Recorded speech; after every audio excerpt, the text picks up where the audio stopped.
Hello hi good morning friends welcome to a new blog.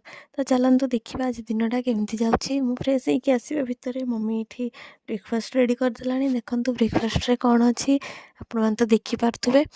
तो चकुली चटनी तो टमाट खटा थिला। तो मुझे बस जाइली मोर ब्रेकफास्ट करने। तो मम्मी मोर आज वीडियो बन दूसरा। मम्मी भी ये बसीगला ब्रेकफास्ट देखु आम दीज मिसिकी ब्रेकफास्ट कलु। तापर मु मोर ब्लाउज कट करी कहीं सिलाई कम बहुत थिला। तो आज दिनटा पूरा सिलाई सिलाई ही पलैब बोधे।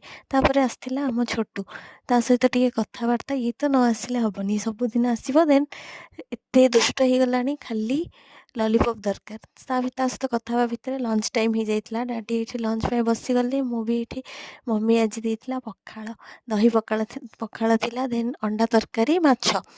तो बहुत दिन पर पखाड़ खाइलु मम्मी मु मिसिकी लंच करुचु। तो आम पाखे बसते डैडी। तो लंच करने भितर मम्मीर देह भल ना सी रेस्ट करूला संध्या हो जाता।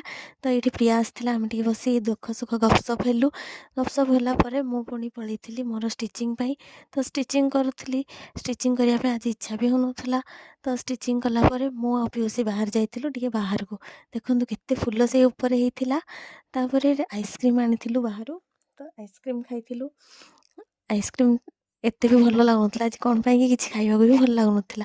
तापर मम्मी देह टे भल नाला तार मुंड बिंधुला बेले ऑयल लगेदेली। तापर इच्छा होता मैगी खाइबापी। तो मैगी ये प्रिपरेशन चली मैगीटा भी पूरा रेडी हो गला। मतलब एमती नॉर्मल मैगी भल लगे कहीं टे मटर पियाज ये सब पड़ी ही भल लगे। तो मम्मी ये बसीगला मैगी खाइबापी। तो मुझे आनीदी मैगी। देखो गरमा गरम मैगीटा गरम थी ही भल लगे। ठंडा तो जमा भी भल लगे मत एत भी पसंद नुह बहुत रेयर खाईदिए सेमती आ।